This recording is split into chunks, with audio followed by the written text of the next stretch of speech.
Welcome to my views and news. Sunday's first video is first news story is from South Sudan, Ethiopia border, Wellega Oromia region. Wellega of Oromia shares a small border with South Sudan.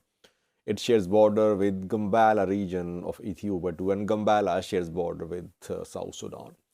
Heavy fighting is ongoing in Wellega between government forces and fighters of Oromo Liberation Army. Main hospital in Kalam is flooded with injured soldiers.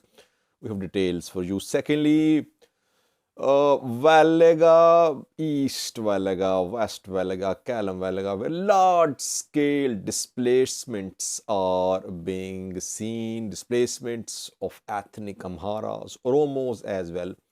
But thousands of ethnic Amharas from Wellega, they have entered Amhara region.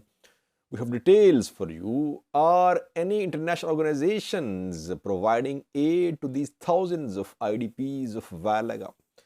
And thirdly, Lasanood Somaliland, where we saw week-long unrest, relative calm there now. Reportedly, Puntland soldiers tried to intervene in this conflict, and dozens were handed over to Puntland government from Somaliland a few hours ago. Details for you. Firstly, viewers, I'm a little surprised that no one is covering ongoing fighting in Wellega. Mainly Wellega. We know that international media, even local media, is not allowed to enter the conflict area where this fighting is ongoing. Aid organizations don't have access to this area too. But aid organizations, international media, they had no access to Tigray as well. But you saw that when Tigray war broke out, international media covered it, activists as well. But there is almost silence on what is happening in Wellega. Government forces have launched a major operation against OLA. The operation started from Wellega. Why? Because Wellega, Western Oromia, shares border with South Sudan. It shares border with BG. BG shares border with Sudan. Kalam shares border with Gambela.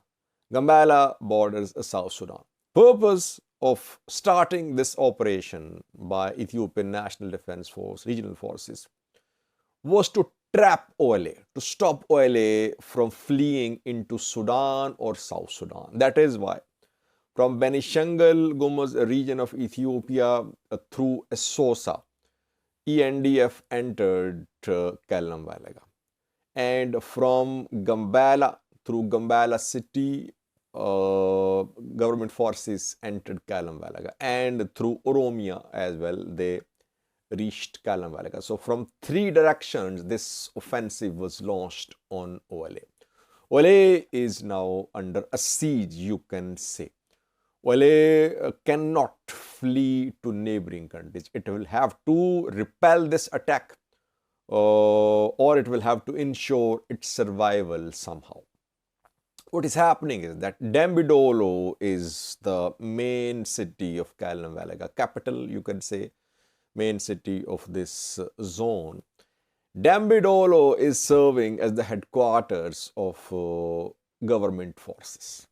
And from Dambidolo, all operations are being launched. Yesterday, OLA fighters shared their pictures from Mogi, which is in Wellega, which is on Oromia, Gambela border, Wellega, Gambela border. And in this almost 4-day long fighting, Mogi has been destroyed. Another city is Ashi, and the town in Kalam is Ashi. Ashi and Mogi, both towns, you can say, destroyed. Infrastructure heavily damaged. properties looted, civilians killed, fighters killed, government soldiers killed. Dambi Dolo Hospital reportedly is flooded with patients, with injured soldiers, mostly government soldiers. Obviously, OLA fighters will not go to Dambi Dolo Hospital for treatment. So it means that government soldiers have been injured in large number as well, and they are being admitted to Dambi Dolo Hospital. This is a major hospital in Wellega, which is now serving ENDF, government forces. So common people, civilians are being denied access to the hospital. So another crisis that this is a far-off area of Oromia with limited healthcare facilities. The main hospital is now being controlled by military, you can say, because most of the patients, most of the injured one admitted to the hospital are government soldiers. Another humanitarian crisis there. And no signs of any end to this fighting so far. Government media is largely silent. Maybe they'll share with the public if they have upper hand in this conflict. So far, there is a relative deadlock in this zone. If OLA suffers a setback in Wellega, OLA will find it difficult to move to other places. Why? Because Kalam, if it is taken by government forces, OLA will definitely move towards West Wellega. So it means that OLA's options will be limited in terms of fleeing to neighboring countries. That is why this operation was launched. We'll have to wait and see the outcome of this operation. But so far, people are suffering. International media, local media, aid organizations should be given access to this zone because people are suffering as well. How are they surviving? If these two towns have been destroyed, you can imagine what is happening in Wellega. But international media, local media is largely silent. A new war, small-scale war is ongoing in Ethiopia, but no one is covering it. Secondly, viewers, we know that Wellega has been hell for civilians, for ethnic Amharas as well, for Oromos too, because we know that both have been displaced from Wellega, but ethnic Amharas obviously displaced more than Oromos. And a few weeks ago, there was a confrontation between local ethnic Amharas, armed and government forces, and that led to large-scale displacements. Displacements have been ongoing for months, if not years. And in the Amhara region, thousands are entering, they have entered from Oromia. In Debre Birhan, at Bore IDP camp, there are more than 70,000 IDPs who were displaced from Wellega. East Wellega, West Wellega, Kalam Wellega.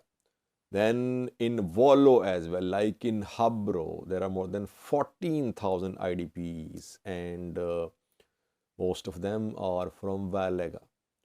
And there are inside Wellega as well, displaced from West Wellega towards East Wellega or displaced within East Wellega. There are tens of thousands of those too. It means tens of thousands of people have been displaced, ethnic Amharas, who are being pushed towards Amhara region.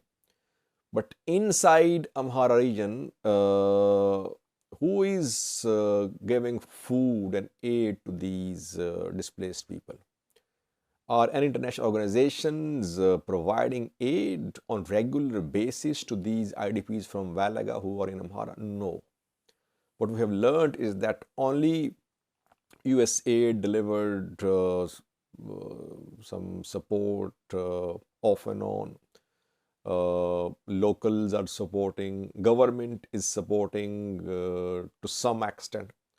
Overall, there is no mechanism to ensure sufficient support for these thousands of ethnic Amharas displaced from Wellega who are now in Amhara region. International organizations are not focusing on Wellega, on displaced people from Wellega. They're mostly focused on Tigray, on border areas of Tigray, Amhara, Tigray, Afar. They're focused on drought-hit areas of Somali region and Oromia. But Wellega IDPs are being ignored by international organizations. And secondly, we must not ignore the plight of ethnic Oromos as well, who have been displaced in large numbers in Wellega. Because clashes turn into sometimes ethnic clashes between local groups as well. And several IDP camps are being run in the Oromia region where thousands displaced from Wellega, ethnic Oromos, they are being kept. So overall, it's a crisis for Ethiopia, not just for Amharas or Oromos. Federal government will have to play its role to resolve this crisis. We have seen heated accusations against Oromia Regional President Shimalis Abdisa a few days ago at Prosperity Party meeting in Bahirdar, where Amhara PP party officials accused Shimalis Abdisa of committing genocide of ethnic Amharas in Wellega. And he had called for federal intervention, like federal intervention resolved Oromia flag, Oromia anthem singing issue at Addis Ababa schools. It means that Oromia regional government, willingly or unwillingly, is not in a position to resolve this conflict. Federal government has launched this operation, which I mentioned earlier in Kalam Wellega. How long will this operation take? No one knows. So that is why it seems this conflict will go on. Political approach should also be adopted to resolve the crisis in Wellega, I think. Lastly, viewers, Puntland, Somaliland, tensions over Lasanood. Lasanood was the city where we saw week-long, more than a 7-day long protests. People rejected Somaliland's government. Somaliland's forces had to withdraw from Lasanood in clashes. More than 20 were killed and dozens were injured in Lasanood. And now we know that Somaliland's ministers, officials, they are in Sul region. They are trying to appease the people of Lasanood. Puntland, which shares border with Somaliland, which has its claims to Lasanood, intervened reportedly. Some Puntland counter-terrorism unit soldiers were handed over to Puntland government a few hours ago by Somaliland. Around reportedly 64 members of Puntland's counter-terrorism force were handed over to Garowe administration by Somaliland authorities in Godmadube,